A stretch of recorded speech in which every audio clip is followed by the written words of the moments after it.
Welcome to all of you. আজকের ক্লাসে আমরা পারফরমেন্স অফ ট্রান্সমিশন লাইন, যেটা আমরা আগের ক্লাসে শুরু করেছিলাম, সেইটাই পড়াবো।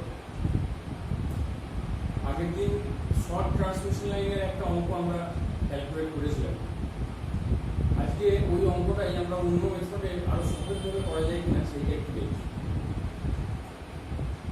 আগের দিন যে মেথডে আমরা অঙ্কটা সলভ করেছিলাম সেটা হলো by complex notation.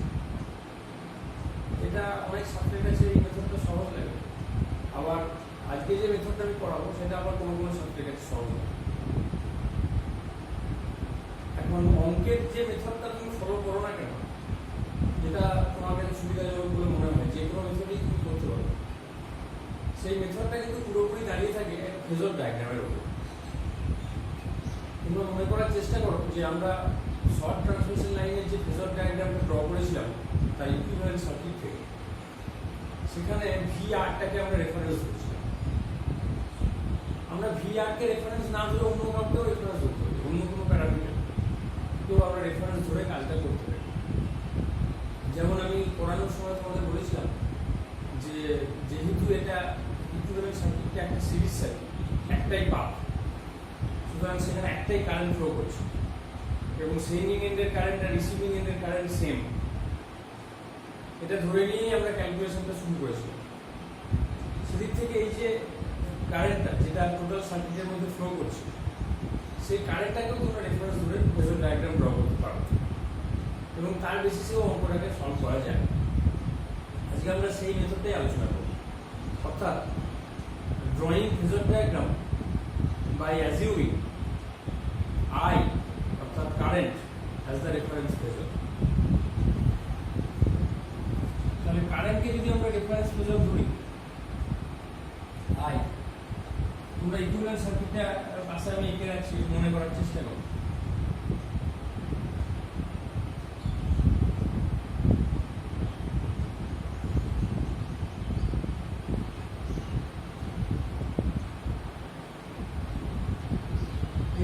Equivalent circuit, সেখানে এটা হলো সেন্ডিং এন্ডের ভোল্টেজ, এটা সেন্ডিং এন্ডের কারেন্ট, এটা রেজিস্ট্যান্স অফ দ্য লাইন, এটা inductive reactance of the line, এটা রিসিভিং এন্ডের ভোল্টেজ,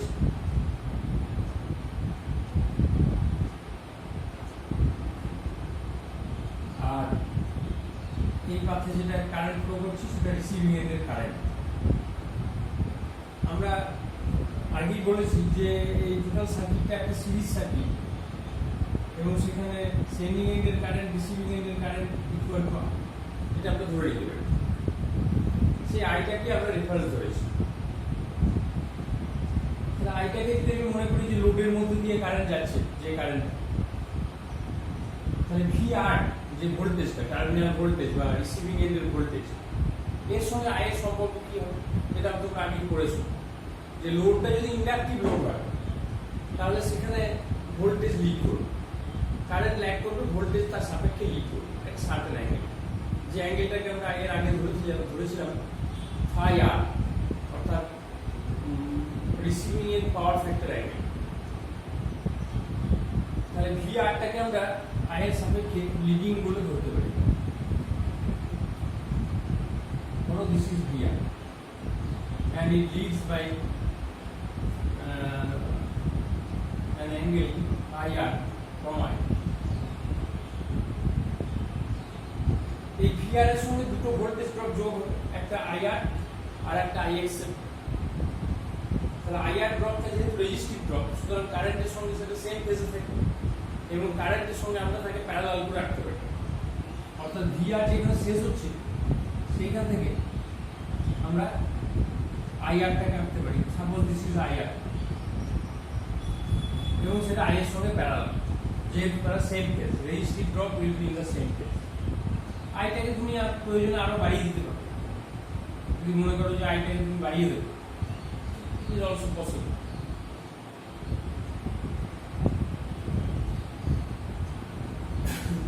কারণ এটা কারেন্টের ম্যাগনিটিউডের উপর ডিপেন্ড করে। কারেন্ট যদি বেশি হয় তাহলে বড় হবে, কারেন্ট ছোট হলে সেটা লোডের ম্যাগনিটিউড, লোড কতটা আছে, কতটা কারেন্ট ড্র করছে তার উপর ডিপেন্ড। আর একটা ভোল্টেজ ড্রপ আছে যেটাকে আমরা বলে থাকি JIXL। এটা কিন্তু ইন্ডাকটিভ ড্রপ, এবং ইন্ডাকটিভ ড্রপ মানে হচ্ছে এটা inductive voltage. Inductive voltage current থেকে লিড করবে, তাহলে তার আঁকাটা কোনখানে হবে? এই JIXL। তুমি এখানেও আঁকতে পারবে, এখানে না এঁকে তুমি তার প্যারালাল করে এখানে আঁকছো। তাহলে এই যে দুটো ড্রপকে যদি ভিআর এর সঙ্গে যোগ করে দেয় প্যারালাল মানে অ্যাজ পার ভেক্টর অ্যাডিশন, তাহলে দেখো একটা ভেক্টর যেখানে শেষ হয়েছে ফেজার, অন্য আর একটা ফেজার সেখান থেকে শুরু হয়েছে।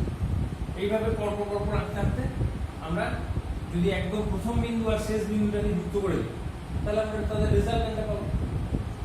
তাহলে এইখান থেকে শুরু করে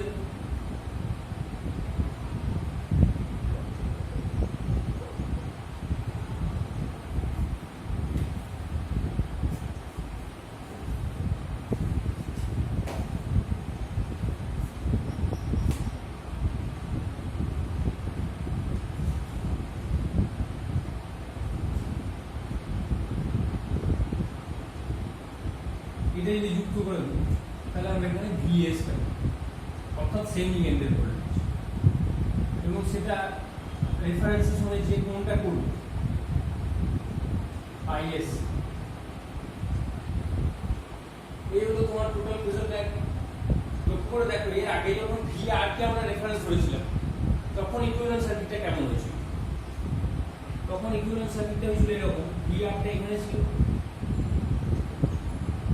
I কে আমরা এখানে এঁকেছিলাম, I টা আরো বাড়াতে পারো তুমি, সেই I এর সঙ্গে প্যারালাল করে এখানে IR এঁকেছিলাম, এখানে আমরা JIXL এঁকেছিলাম, তারপরে এইগুলোকে যোগ করে দিয়ে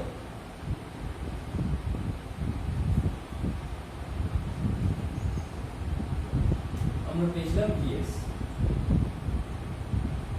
এই অ্যাঙ্গেলটাকে নাম দিয়েছিলাম IR, এই অ্যাঙ্গেলটাকে নাম দিয়েছিলাম IS।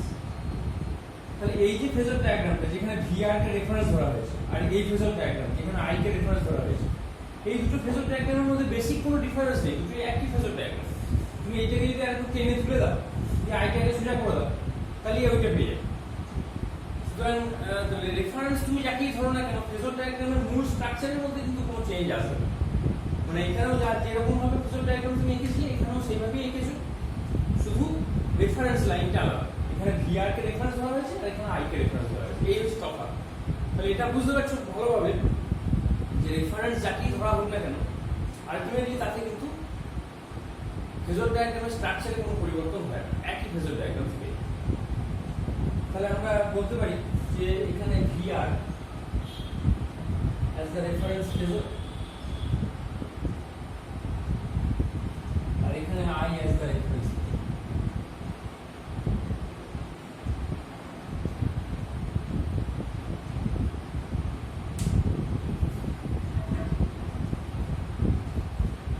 এখন এটাকে সিম্পলিফাই করার জন্য আমি এখান থেকে দুটো লম্ব টানবো পারপেন্ডিকুলার,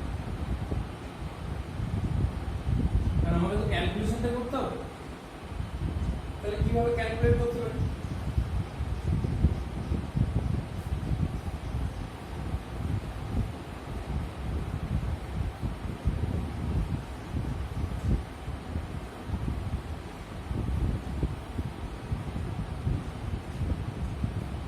আলটিমেটলি দেখো, আমাকে যেটা বার করতে হবে সেটা হলো VS। তাহলে আমি এটা একটা সমকোণী ত্রিভুজ বলে মনে করতে পারি। ধরা যাক এটার নাম দিলাম আমি ABC, এটার নাম দিলাম B, এটার নাম দিলাম E, আর এটার নাম দিলাম A। তাহলে ত্রিভুজ ABC হচ্ছে একটা সমকোণী ত্রিভুজ, আবার ত্রিভুজ AEF এটাও কিন্তু একটা সমকোণী ত্রিভুজ। তাহলে ইন ট্রায়াঙ্গেল ABC আমরা লিখতে পারি AB স্কয়ার সমান AC square plus BC square, এবং AC স্কয়ার মানে দেখো AC টা আমার কার যোগফল AF এবং FC। তাহলে প্লাস এফসি তার হোল স্কয়ার প্লাস বিসি মানে হচ্ছে বিডি প্লাস ডিসি,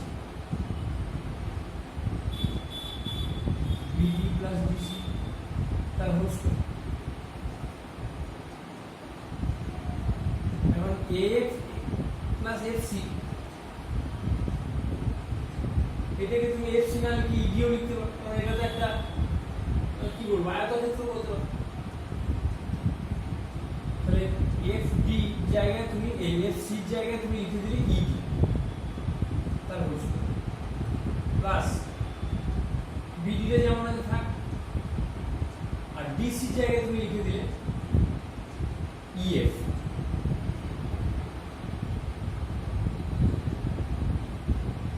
এখন ত্রিভুজ এইএফ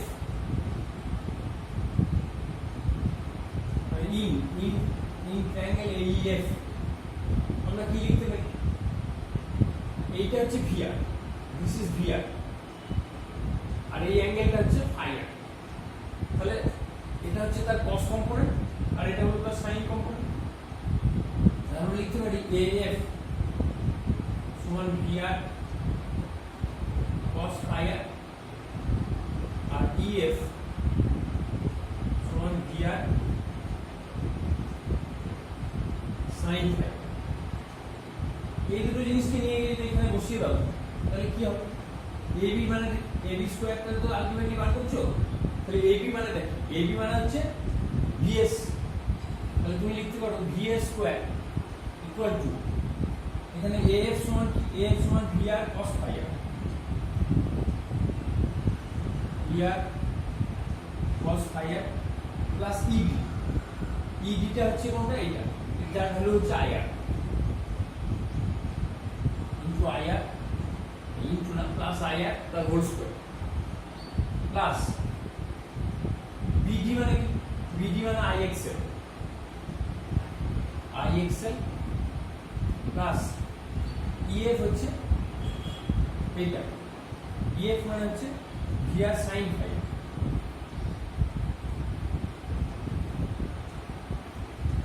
তার হোল স্কয়ার। তো এখান থেকে তুমি ভিএস সমান কি পেলে? ভিএস সমান √/, VR cos phi R plus IR তার হোল স্কয়ার প্লাস ভিএস নয় VR sine phi R, VR sine phi R plus IXL তার হোল স্কয়ার। এইভাবেও কিন্তু আমরা ভিএস বার করতে পারি।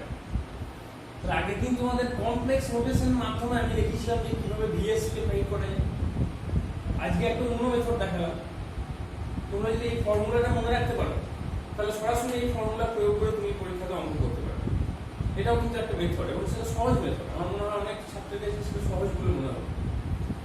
কত কিছু কমপ্লেক্স নোটেশন অত জেএফএ এসব এত ঝামেলায় যাওয়ার কোনো দরকার নেই।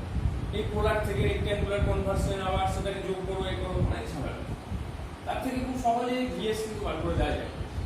এখন কোনো ছাত্র এখানে প্রশ্ন করে যে স্যার তাহলে কি পরীক্ষায় যদি দেয় অঙ্কটা তাহলে কি আমাদের এইসব ফেজর ডায়াগ্রাম এঁকে এইসব ডেরিভেশন করতে হবে? উত্তর হচ্ছে না, কখনোই করতে হবে না। কারণ এটা একটা স্ট্যান্ডার্ড ডেরিভেশন। এই স্ট্যান্ডার্ড ডেরিভেশনের যে রেজাল্ট সেটাকে তোমরা সরাসরি অ্যাপ্লাই করতে পারো। অর্থাৎ কোনো ধরনের যদি ধরো শর্ট ট্রান্সমিশন লাইনের অঙ্ক আসে, সিঙ্গেল ফেজ লাইন হোক কি 3 ফেজ লাইন হোক, যে লাইনেরই অঙ্ক আসুক না কেন তুমি কিন্তু সেখানে ভিএসটা বার করার ক্ষেত্রে এই ফর্মুলাটা সরাসরি অ্যাপ্লাই করতে পারো। কোনো ডেরিভেশনের প্রয়োজন হবে না, কারণ এই ফর্মুলাটা স্ট্যান্ডার্ড ফর্মুলা, সবাই জানে।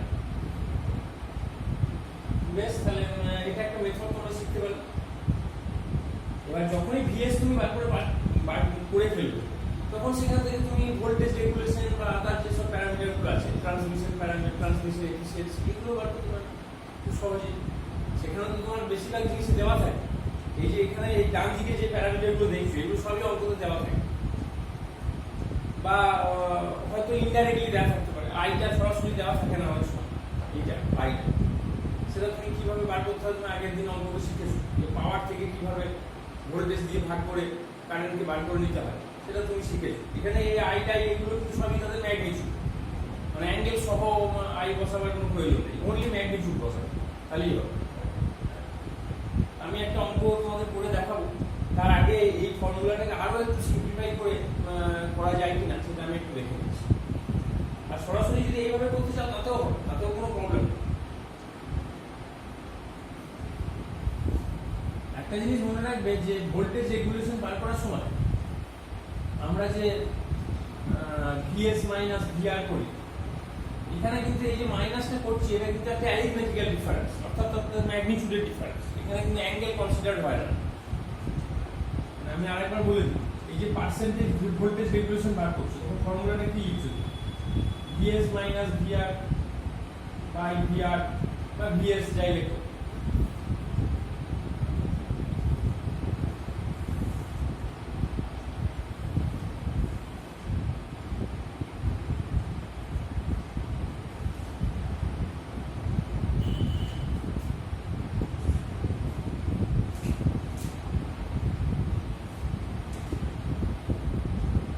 into 100% পার্সেন্টেজ ভিআর এর ফর্মুলা দেখে লিখছো তুমি। এখানে আমি যেটা বলতে চাইছি যে ভিএস মাইনাস ভিআর এই যে ডিফারেন্সটা করছো, ভিএস মাইনাস ভিআর, এইটা মনে রাখবে এটা কিন্তু arithmetical difference, this is not vectorial difference. Arithmetical difference, not ভেক্টোরিয়াল।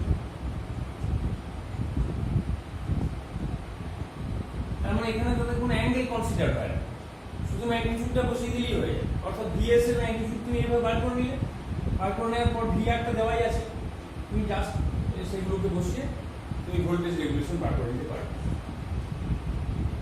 তাহলে এই মেথডে তুমি অঙ্ক করে দেখতে পারো, এটা কিন্তু একটা সহজ মেথড।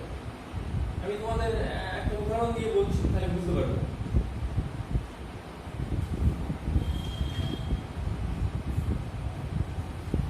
তার আগে আমি আরেকটা প্রসেস শিখি, মানে এই যে যেটা বার করলাম এইটা কি আরেকটু সিম্পলিফাই করা যায় কিনা, একটু অ্যাপ্রক্সিমেশন করে আরেকটু সিম্পলিফাই করে দেওয়া যায় কিনা সেভাবে আমি দেখিয়ে দিচ্ছি তোমাদের।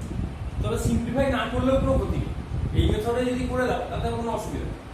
আমি একটা তোমাদের প্রবলেম দেখাচ্ছি, সেটাতে বড় সুবিধা হবে বেশি। যে প্রবলেমটা আমরা আগের দিন করেছিলাম সেই প্রবলেমটাই আমরা এই মেথডে কিভাবে সলভ করতে পারি সেটা আমরা একটু দেখে।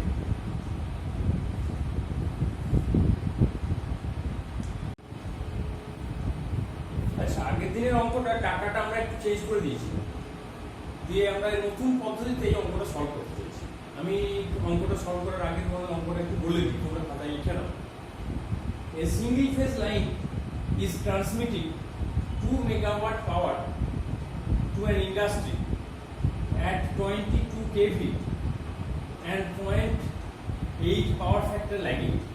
আবার বলে দিই, a single phase line is transmitting 2 megawatt power to an industry at 22 kV and 0.8 pf lagging.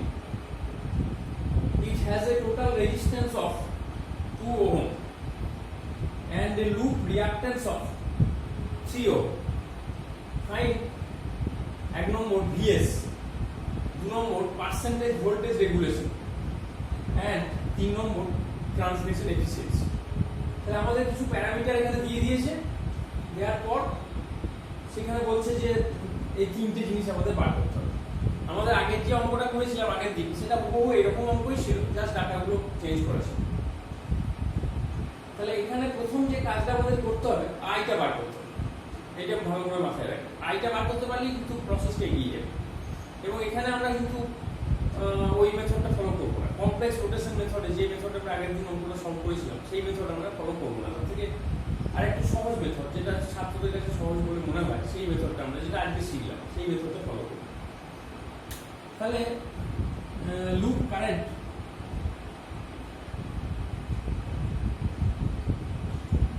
I সমান হচ্ছে P বাই V cos। কারণ সিঙ্গেল ফেজ, এখানে কোনো চেঞ্জ করার কিছু ব্যাপার নেই, সব প্যারামিটারগুলো একদম ফেজ ভ্যালুতেই দেওয়া আছে। সুতরাং এটা আমাদের কাছে একটা সুবিধা, সিঙ্গেল ফেজ অঙ্কগুলো সলভ করার ক্ষেত্রে এটা একটা বাড়তি সুবিধা। থ্রি ফেজ হলে হয়তো এই পাওয়ারগুলোকে বা ভোল্টেজগুলোকে ফেজ লাইনের অঙ্ক কিভাবে করা যায়।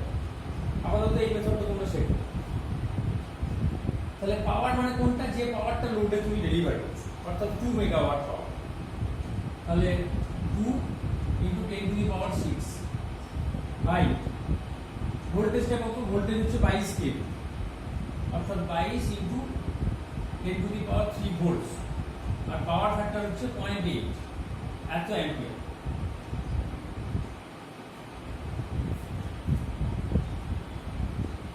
এই ভ্যালুটা দাঁড়াবে 113.63 অ্যাম্পিয়ার। এই ক্যালকুলেশনটা তোমরা একটু চেক করে নেবে। তাহলে এটা নিশ্চয়ই বুঝতে পারলে লুপ কারেন্ট I সমান P by V cos phi, কারণ Pটা কোন পাওয়ার, Pটা হচ্ছে অ্যাক্টিভ পাওয়ার, যার ফর্মুলা হচ্ছে VI cos phi। তাহলে সেখান থেকে I সমান P by V cos phi। P কোনটা, P হচ্ছে লোডের পাওয়ার, অর্থাৎ লোড যে পাওয়ারটা ড্র করছে লাইন থেকে, সেটা হচ্ছে 2 মেগাওয়াট, মানে 2 ইনটু 10 টু দি পাওয়ার 6 এত ওয়াট। তাকে ভাগ করছো কি দিয়ে, ভোল্টেজ এবং পাওয়ার ফ্যাক্টর দিয়ে। ভোল্টেজ মানে কোনটা, এখানে কিন্তু ভোল্টেজটাকে লাইন ভোল্টেজ, ফেজ ভোল্টেজ এসব কনভার্সনের কোনো প্রয়োজন নেই, কারণ সিঙ্গেল ফেজ টার্মস আছে, এটা একটা সুবিধা। তাহলে ভোল্টেজ যেটা দেওয়া আছে সেটা সরাসরি তুমি বসিয়ে দাও 22 into 10 to the power 3, 22 kV আছে যেহেতু কিলো ভোল্ট, সেই জন্য আমাকে 10 টু দি পাওয়ার 3টা বসাতে হবে। আর পাওয়ার ফ্যাক্টর হচ্ছে 0.8, সেটাকে তুমি বসিয়ে দিয়ে তুমি এটাকে ক্যালকুলেট করলে কারেন্টটা দাঁড়াবে 113.63। আচ্ছা, আর কি কি দেওয়া আছে আমাকে, দেওয়া আছে রেজিস্ট্যান্স, R সমান দেওয়া আছে 2 ওহম, এটা কিন্তু রেজিস্ট্যান্স পার ফেজ। আর লুপ রিঅ্যাক্ট্যান্স অর্থাৎ XL, এটাও কিন্তু পার ফেজ ভ্যালু, সেটাও দেওয়া আছে 3 ওহম। তাহলে এবার তুমি ওই VS এর যে ফর্মুলাটা একটু আগে শিখলে, সেই ফর্মুলাটা বসিয়ে দাও।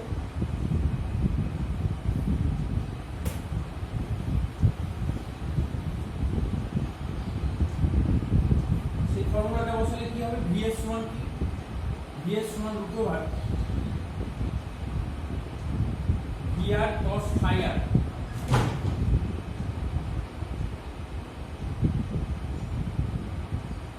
প্লাস IR আর হোল স্কয়ার, আর VR sin phi r plus IXL তার হোল স্কয়ার।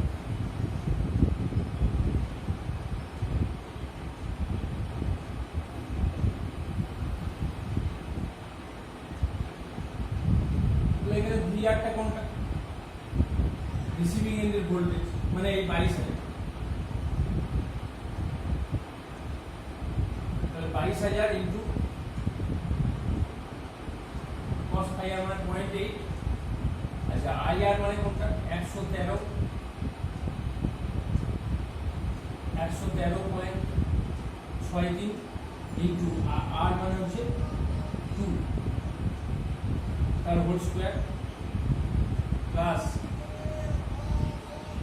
22,000 ইনটু, আচ্ছা cos phi r যদি 0.8 হয় তাহলে sin phi r হবে 0.6 প্লাস 113.63 ইনটু q তার হোল স্কয়ার।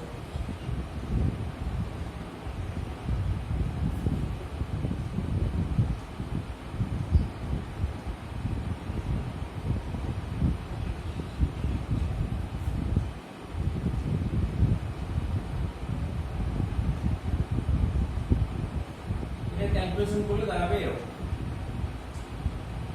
তাহলে ভিএস এর ম্যাগনিটিউডটা পেয়ে গেলে, এখানে লক্ষ্য করে দেখো আমরা কারোরই কিন্তু অ্যাঙ্গেল বার করছি না, কারেন্ট যে বার করেছিলাম তারও কোনো অ্যাঙ্গেল বার করিনি, আবার ভিএস যেটা বার করছি সেটারও কোনো অ্যাঙ্গেল বার করছি না, কারণ এই অ্যাঙ্গেলগুলো আমার দরকার হয়।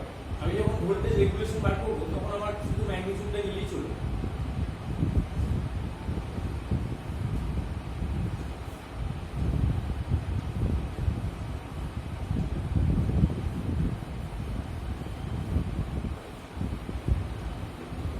এবার তুমি প্রথমে যে ভিএসটা 1 নম্বর বার করতে দিয়েছে সেটা তোমার বেরিয়ে গেল। এবার সেকেন্ড যে তোমাকে বার করতে দিয়েছে যেটা পার্সেন্টেজ ভিআর, সেটা হচ্ছে VS minus VR by VR into 100%। তাহলে 22,300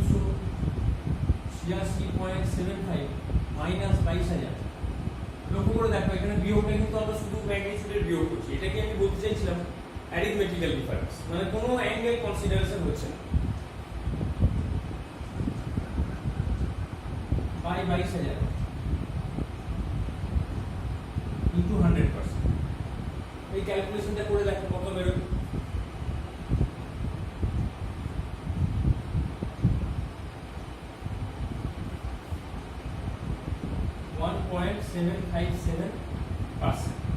মানে ভেরি লেস দেন 2%।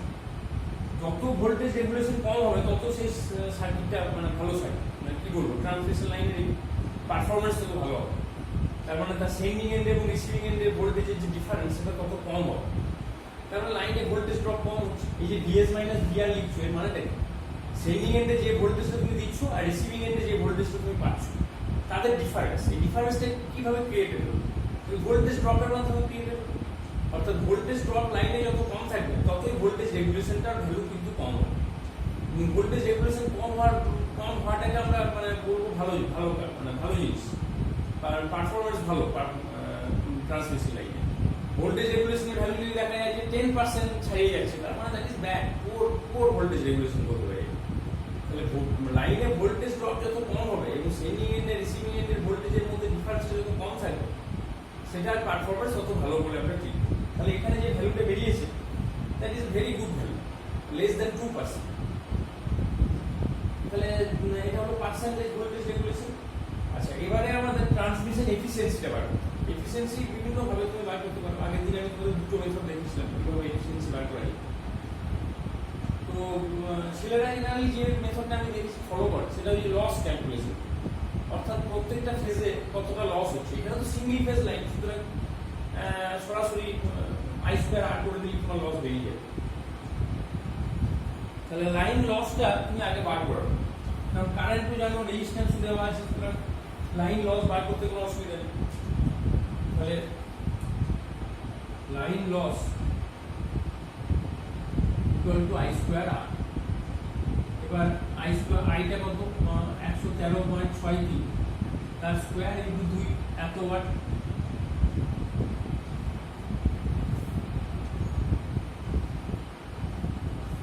এটা হলো 25.82 কিলোওয়াট। এটা দেখো ওয়াট আছে, এটা কিলোওয়াট আছে, এটা গুলিয়ে ফেলো। তাহলে এটা হচ্ছে টোটাল লাইন লস। এবার তুমি পার্সেন্টেজ না, ধরো ট্রান্সমিশন এফিসিয়েন্সি, এটা ট্রান্সমিশন, এটা তুমি বার করো। তাহলে সেটা কত হবে? আউটপুট বাই ইনপুট, মানে আউটপুট পাওয়ার আর ইনপুট পাওয়ারটাকে তুমি এইভাবে লেখো, output power plus losses into 100%, মানে যদি পার্সেন্টেজে বার করতে চাও।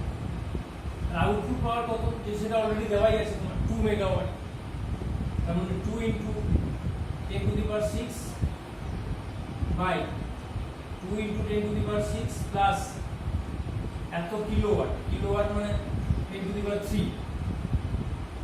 এইটা ইন্টু 100%। এইটা ক্যালকুলেট করলে তোমার যেটা দাঁড়াবে সেটাই।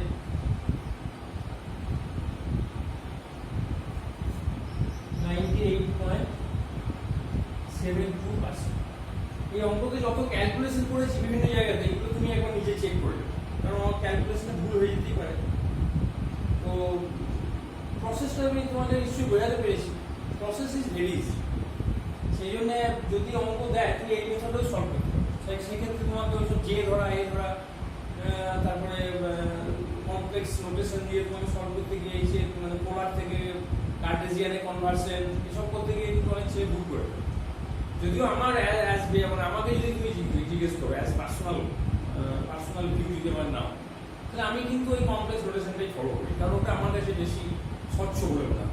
যে হ্যাঁ, ঘটনাগুলো কি ঘটছে, কে কার থেকে লিড করছে, কি ল্যাক করছে, এই ব্যাপারগুলো আমার কাছে খুব পরিষ্কার। সেই জন্য আমি সবসময় ওই মেথডটা ফলো করি, প্রথম যে মেথডটা তোমাকে আমি শিখেছি। কিন্তু ছাত্ররা অনেক সময় ওই মেথড করতে গিয়ে ভুল করে, ক্যালকুলেশনে ভুল করে, এসব বিভিন্ন রকম জটিলতার মধ্যে পড়ে যায়, যে আলটিমেটলি নম্বরটা লুজ করে। সেই জন্য আমি বলবো যে তোমাদের কাছে যদি এই মেথডটা সহজ লাগে, আজকে যে মেথডটা করালাম, এই মেথডটা অঙ্ক সলভ করতে কোনো ভুল হওয়ার কোনো সম্ভাবনা নেই, যদি ক্যালকুলেশনে নেওয়ার ভুল না করে। ঠিক আছে। আচ্ছা, এই মেথডটাকে আরো সহজভাবেও করা যায়, মানে তুমি যদি সামান্য অ্যাপ্রক্সিমেশন করো তাহলে এই মেথডটাকে আরো সহজে করা যায়। আমি সেটাও তোমাদের দেখাবো। এটা লিখে নাও আগে।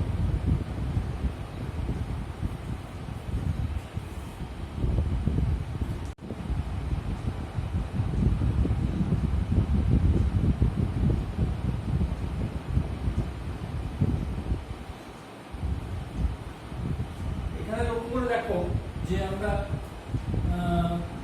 যে ছবিতে এঁকেছি সেই ছবিতে আইটাকে রেফারেন্স ধরা হয়েছে। আইটাকে রেফারেন্স ধরে আমরা এখানে একটু সিম্পলিফাই করার চেষ্টা করছি ব্যাপারটাকে। তার জন্য কি করেছি না, ভিএসটা হচ্ছে এখানে আমরা নাম দিয়েছি ওএফ, আর ভিআর যেটা সেটা হচ্ছে ওএ। আমরা এই লাইনটাকে সোজা বাড়িয়ে দিয়েছি, মানে ওএ লাইনটাকে আমরা সোজা বর্ধিত করেছি। বর্ধিত করার পর এই ডি বিন্দু থেকে আমরা বিতে একটা লম্ব টেনেছি।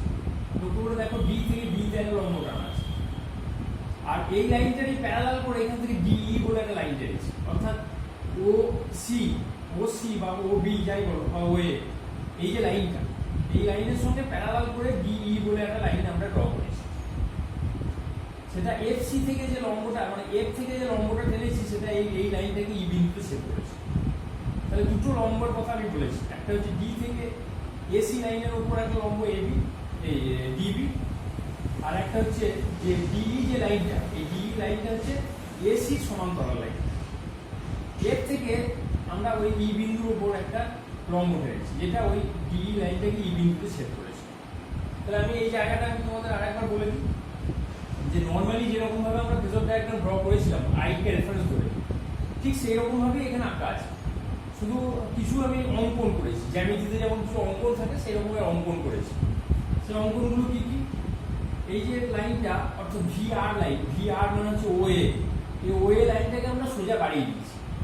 তারপর এই লাইনের উপর লাইনে দুটো লম্ব আছে, একটা হচ্ছে ডি বিন্দু থেকে, অর্থাৎ ডি বিন্দু মানে হচ্ছে আইআর, যেটা আইআর টেনেছি এডি, সেই ডি বিন্দু থেকে একটা লম্ব টেনেছি ওই লাইনের উপর ডিবি, আর এফ থেকে একটা লম্ব টেনেছি ওই লাইনের উপর এফসি। একটা এফসিটাকে বাড়িয়ে দিয়েছি এদিকে, আর এই লাইনটার সঙ্গে এই এসি লাইনটার সঙ্গে সমান্তরালভাবে একটা লাইন টেনেছি এখানে। এই দুটো লাইন পরস্পরকে ই বিন্দুতে ছেদ করেছে। এই হলো তোমার অঙ্ক।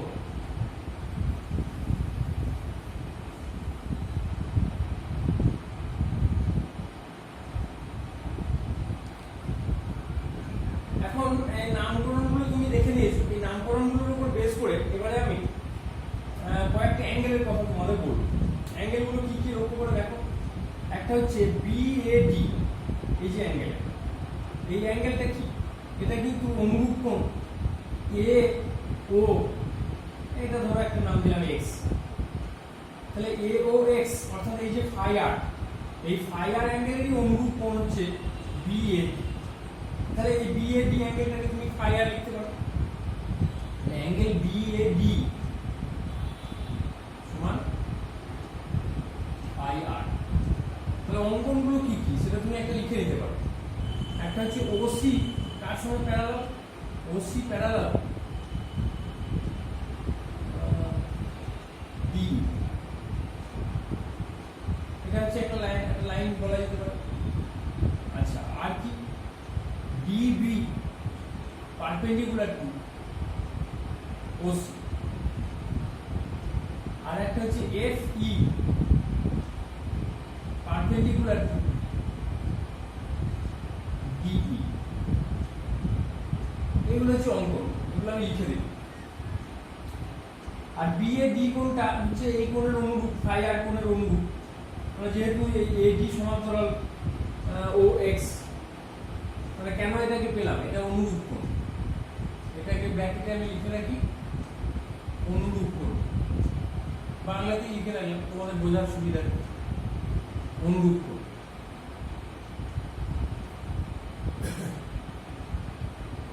বেশ, এখন দেখো যে এই যে এ বি ডি একটা সমকোণী ত্রিভুজ, এই সমকোণী ত্রিভুজে এই অ্যাঙ্গেলটা যদি ফাই আর হয় তাহলে তুমি কি লিখতে পারো, angle BAD plus angle BDA এটা সমান 90 ডিগ্রি। এখন BAD তে তুমি ফাই আর পেয়েছো, তাহলে BDA সমান কত? BDA সমান 90 মাইনাস ফাই আর। আবার লক্ষ্য করে দেখো যে এখানে কিন্তু FD এই যে লাইনটা, এই লাইনটা কিন্তু AD লাইনের উপর পারপেন্ডিকুলার। তাহলে আমরা অ্যাঙ্গেল BDF এটা কত পাবো? অ্যাঙ্গেল BDF সমান হচ্ছে 90 ডিগ্রি মাইনাস অ্যাঙ্গেল BDA সমান 90 ডিগ্রি। এখান থেকে যে কি পাচ্ছি 90 degree minus 90 degree minus phi R সমান ফাই আর। তাহলে BDF এই যে অ্যাঙ্গেলটা, এই অ্যাঙ্গেলটা আমরা পেলাম ফাই আর। তাহলে এর একান্ত কোণ হচ্ছে এটা, অর্থাৎ DFE এই যে অ্যাঙ্গেলটা এটা হচ্ছে ফাই আর। তাহলে DFE equal to angle BDF, এটা একান্ত।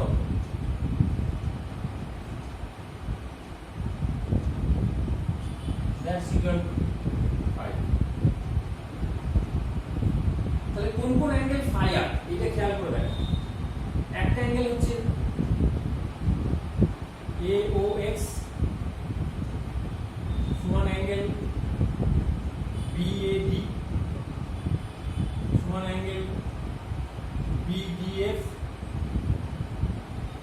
সমান angle DFE all are phi আর।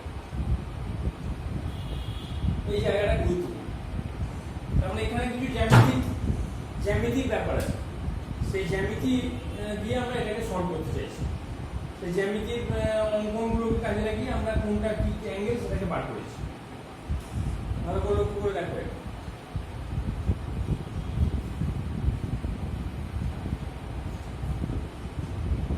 আচ্ছা, এখন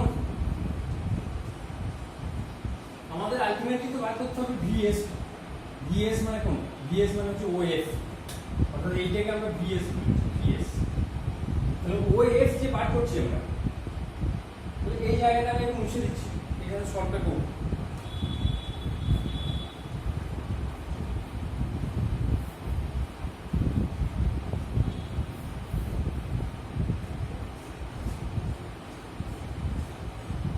VS সমান হচ্ছে OF। এখন এই OF-টাকে তুমি যদি মনে করো যে OF-টাকে ব্যাসার্ধ নিয়ে তোমার বৃত্তচাপ আঁকবে, তাহলে সেই বৃত্তচাপটা মোটামুটি এরকম টাইপের বৃত্তচাপ হবে। তার মানে তুমি সেটাকে অ্যাপ্রক্সিমেটলি ধরে নিতে পারো এটা OC সঙ্গে সমান। যদিও OF আর OC সমান নয়, কিন্তু তুমি অ্যাপ্রক্সিমেশনের স্বার্থে ধরে নিতে পারো যে OF is very close two OC। মানে এখানেই আমরা অ্যাপ্রক্সিমেশনটা করছি আর কি। তাহলে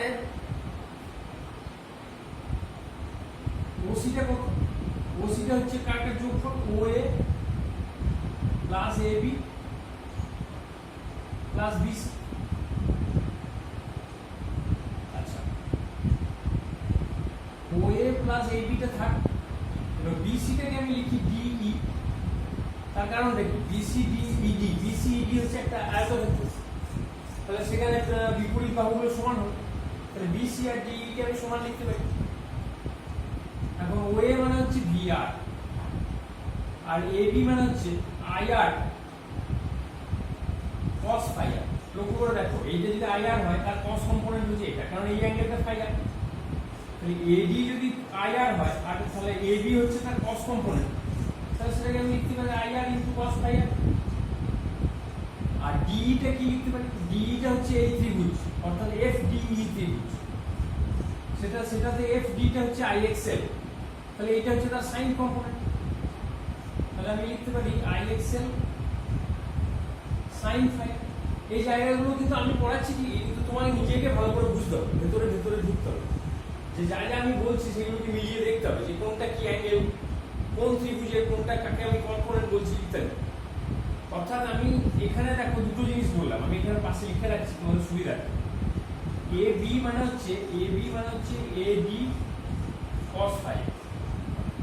এ বি হচ্ছে এডি মানেটা কি? এডি হচ্ছে আইআর, তাহলে আইআর cos ফাই। এটা কোন ত্রিভুজটা নিলে? এটা হচ্ছে ত্রিভুজ এবিডি, এটা একটা সমকোণী ত্রিভুজ। সেখান থেকে তুমি এই জিনিসটা পেলে। আর একটা তুমি পেলে ডিই সমান তুমি লিখলে এফডি sin ফাই, আর এফডি টা হচ্ছে আইএক্সএল, তাহলে আইএক্সএল sin ফাই। আর এটা কোন ত্রিভুজ থেকে পেলে? এটা হচ্ছে এফডিই ত্রিভুজ থেকে পেলে। তাহলে দুটো আলাদা আলাদা সমকোণী ত্রিভুজ থেকে দুটো আলাদা আলাদা প্যারামিটার আমি পেলাম। এই যে ভিএস এর যে ইকুয়েশনটা পেলাম, এই যে VS, this equation is very vital.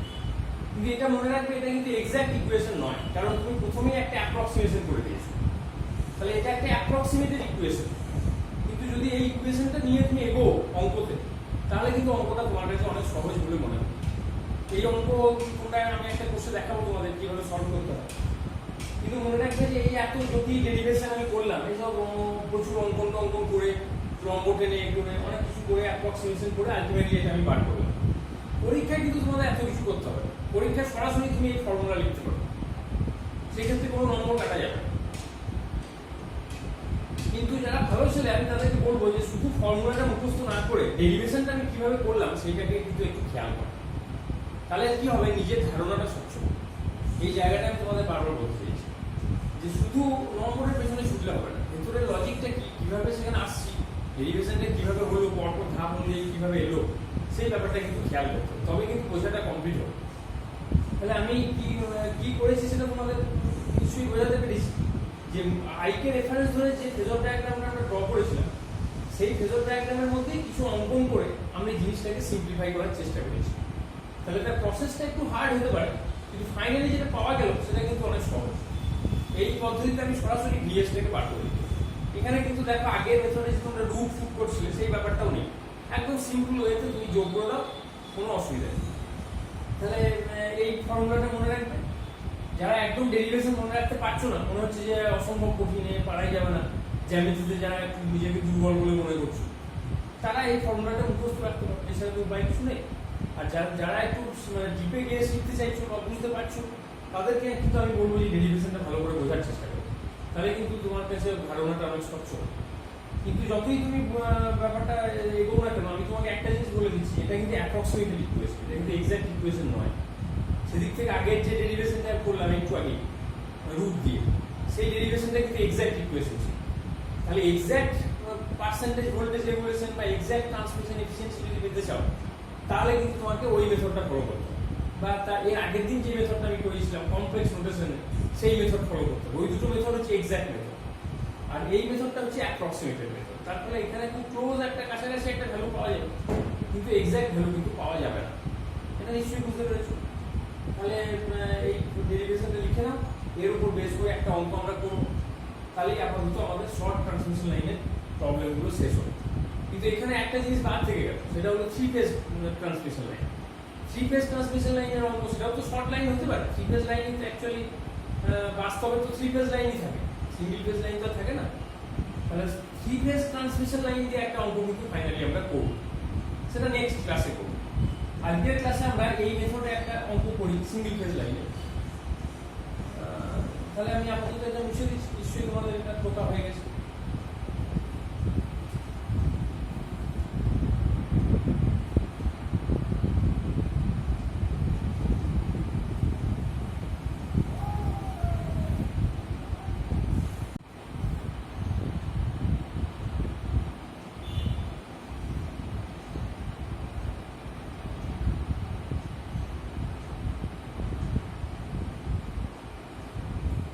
এখানে একটা জিনিস আমি তোমাদের বলে দিই, সেটা সুবিধা হবে, যে সবই তো হলো, কিন্তু আমাদের তুমি যদি ধরো বার করতে দেয় সেন্ডিং এন্ডের পাওয়ার ফ্যাক্টর বার করতে, তাহলে সেক্ষেত্রে তুমি কিভাবে বার করবে?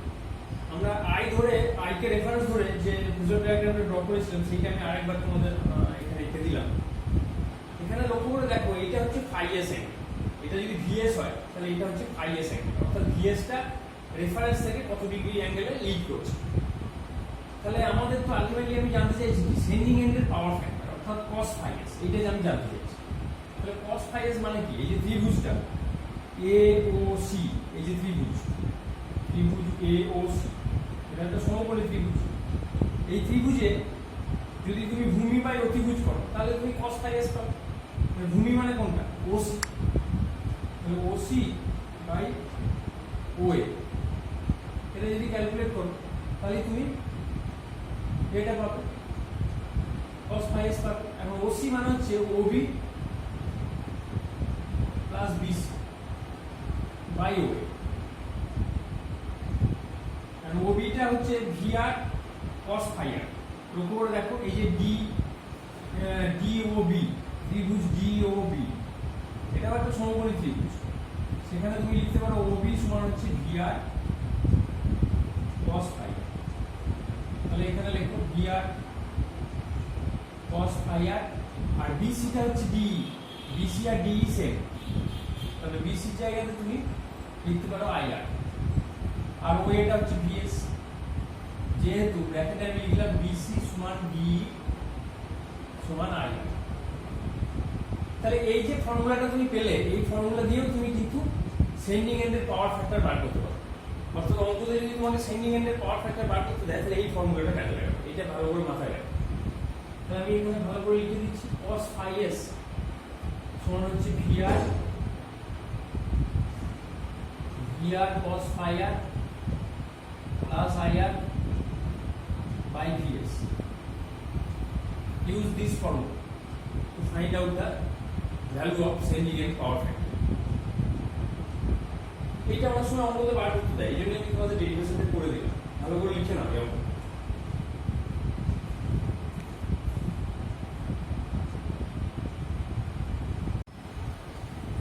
আচ্ছা, এখানে একটা নতুন অঙ্ক আমি দিয়েছি, দেখো। A single phase transmission line is supplying a load of 5000 kilowatt at 2200 volt and 0.9 pf lighting. If the resistance and reactance of each conductor, এখানে এই কথাটা গুরুত্বপূর্ণ, resistance of reactance of each conductor, এখানে কিন্তু টোটাল লুপ রিঅ্যাক্ট্যান্স বা total single phase লাইনের যে resistance সেটা কিন্তু বলা নেই, এখানে প্রত্যেকটা কন্ডাক্টরের আলাদা আলাদা করে দেওয়া আছে। আর 0.02 ohm and 0.022 ohm respectively. Find sending end voltage, sending end current, sending end power factor, transmission efficiency and percentage voltage regulation. তাহলে তোমাকে যেটা বার করতে হবে যে যেহেতু এটা সিঙ্গেল ফেজ লাইন, অর্থাৎ তার একটা গো পাথ আছে আর একটা রিটার্ন পাথ আছে, মাঝখানে লোডটা কানেক্টেড থাকে, তাহলে দুটো অ্যাকচুয়ালি দুটো কন্ডাক্টর আছে। তাহলে প্রত্যেক কন্ডাক্টরে যেহেতু রেজিস্ট্যান্স এবং রিঅ্যাক্ট্যান্স বলা আছে, তার মানে তোমাকে টোটাল রেজিস্ট্যান্স রিঅ্যাক্ট্যান্সটা আগে বার করে দিতে হবে। তাহলে রেজিস্ট্যান্স অফ টু কন্ডাক্টর, একটা কন্ডাক্টরে যেটা তাকে 2 দিয়ে গুণ করতে হবে, এত সমান 0.04, আর রিঅ্যাক্ট্যান্স মানে এক্সেল অফ টু কন্ডাক্টরস, এটা হচ্ছে 2 ইনটু 0.022 ওহম সমান 0.044 ওহম। এইটা আমি প্রথমেই বার করে নেওয়ার পর এবার আমাদের ক্যালকুলেশনটা স্টার্ট হবে।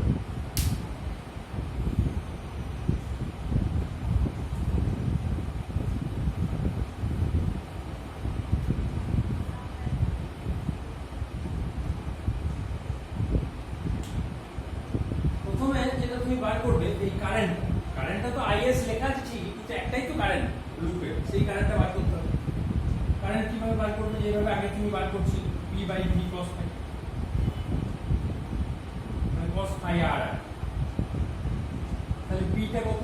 P টা হচ্ছে 5000 কিলোওয়াট, মানে 5000 into 10 to the power 3 by V হচ্ছে 2200 ভোল্ট, আর পাওয়ার ফ্যাক্টর হচ্ছে 0.9। এইটা করে যেটা দাঁড়াবে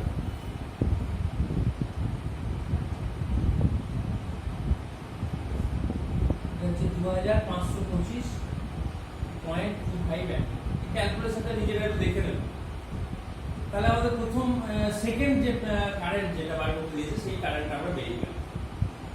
আচ্ছা, এরপরে আমাদের ধরো ভিএস বার করবো। ভিএস বার করতে গেলে কিভাবে বার করবো, কোন ফর্মুলা লাগাবো? যদি ওই অ্যাপ্রক্সিমেটেড ফর্মুলাটা লাগে, তাহলে এখানে একটা অ্যাপ্রক্সিমেটেড সাইন দিয়ে দেবো। দিয়ে দেওয়ার পর লিখবে that's equal to VR plus IR cos phi R plus IXL sine phi. VR এর ভ্যালু তো দেওয়াই আছে 2200, আইটা এখানে বেরোলো 25.25, আর কত? আর হচ্ছে ওই দুটো কন্ডাক্টর মানে 0.04, cos phi আর হচ্ছে 0.9 প্লাস আই আবার 2200, এক্সেল হচ্ছে 0.044 আর সাইন phi আর হচ্ছে 0.435। cos phi আর যদি দেওয়া থাকে সেখান থেকে সাইন phi আর বার করতে পারবে। এইভাবে ক্যালকুলেট করে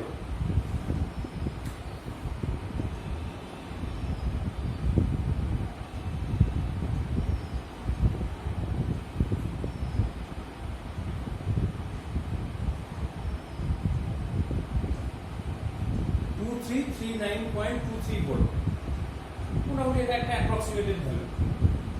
তাহলে ভিএস টা বেরিয়ে গেল, সেন্ডিং এন্ডের ভোল্টেজ। আচ্ছা, cos phi s কিভাবে বার করব? একটু আগেই বার করেছো। cos phi s এর ফর্মুলা আমি তোমাদের বলে দিয়েছি, সেই ফর্মুলাটা বসাও।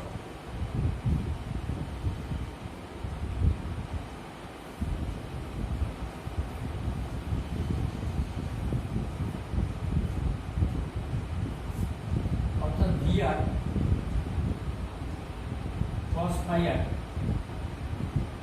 plus IR by VS, that's equal to cos phi s। তো সবই তোমার নোন প্যারামিটার, সেগুলো বসিয়ে দাও, তাহলে বেরিয়ে যাবে।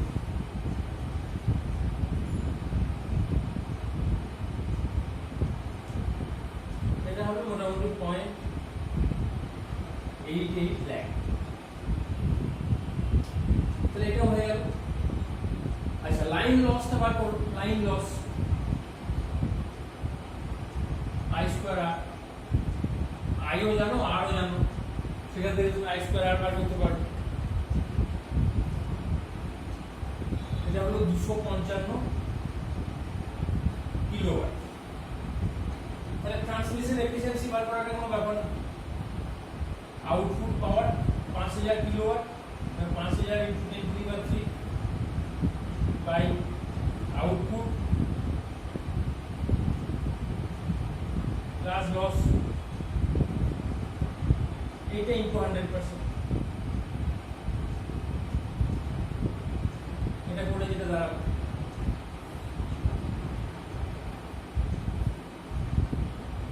95.14%। তাহলে ট্রান্সমিশন এফিসিয়েন্সি বেরিয়ে গেল। আর ভোল্টেজ রেগুলেশন বার করা তো খুবই সোজা।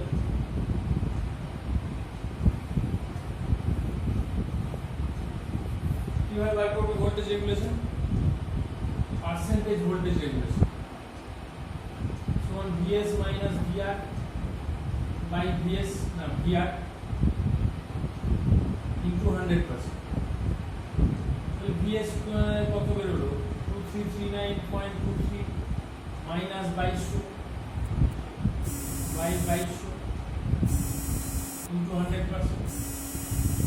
এটা করে যেটা বেরোলো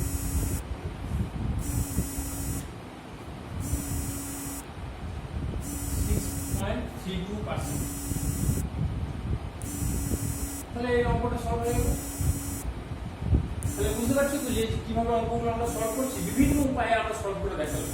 তিনটি উপায়, একটা কমপ্লেক্স নোটেশন মেথড, একটা তোমার আরেকটু সিম্পলিফাইড মেথড যেখানে তুমি ভিএস টাকে রুট দিয়ে বার করেছো, আর একটা অ্যাপ্রক্সিমেটেড মেথড। এই তিনটে মেথডই আলাদা আলাদা তিনটে অঙ্ক আমি তোমাদের করে দেখালাম। এরপরে আমরা শুধু নেক্সট ক্লাসে আমরা যেটা করবো সেটা হলো 3 ফেজ ট্রান্সমিশন লাইন মানে শর্ট ট্রান্সমিশন লাইন, এর উপর একটা অঙ্ক করবো, যাতে তোমাদের ধারণা হয় যে 3 ফেজ লাইনের অঙ্ক কিভাবে করা যায়। তাহলেই আমাদের শর্ট ট্রান্সমিশন লাইন সংক্রান্ত যাবতীয় পড়া শেষ হবে। তারপরে আমরা মিডিয়াম ট্রান্সমিশন লাইনে যাব, তার ফেজর ডায়াগ্রাম ইত্যাদি এগুলো সিলেবাসে আছে। তাহলে আজকের ক্লাসে আমরা অনেক কিছুই করলাম, বেশ কিছু অঙ্ক সলভ করলাম, বেশ কিছু ডেরিভেশন করলাম। যদি এই ডেরিভেশনের কোথাও কোনো জায়গায় তোমার একটু কঠিন লেগে থাকে, তাহলে আমি বলবো যে বইয়ের ওই জায়গাটা একটু দেখো। প্রত্যেকের কাছে কোনো না কোনো বই আছে, বইয়ের সেই পোর্শন, রেলিভেন্ট পোর্শনটা একটু করে নাও। আর আমার যেখানে বুঝিয়েছি আমি সেই জায়গাটাকে একটু বারবার রিপিট করে দেখে নাও, তাহলে আমার মনে হয় তোমাদের একটু ক্লিয়ার হয়ে যাবে। তাতেও যদি কোনো অস্বচ্ছতা থাকে তাহলে আমাকে প্রশ্ন করবে, আমি বলবো। আর আশা করি তোমাদের আজকের ক্লাস ভালো লেগেছে। কেমন লেগেছে সেটা তোমাকে জানাবো। এইভাবেই আমরা আস্তে আস্তে আমাদের সিলেবাসের বাকি পোর্শনগুলোতে যাবো। পারফরমেন্স অফ লাইনে এর পরে যে পার্টটা আছে তোমাদের, সেটা হলো পাওয়ার ফ্যাক্টর ইমপ্রুভমেন্ট। এটা কিন্তু খুব ভাইটাল। এই জায়গাটা খুব যত্ন করে আমি পড়াবো, তোমরা খুব মন দিয়ে এটা শুনবে। তো ঠিক আছে, তাহলে আজকের ক্লাস এটুকুই থাক। নেক্সট ক্লাসে আবার দেখা হবে।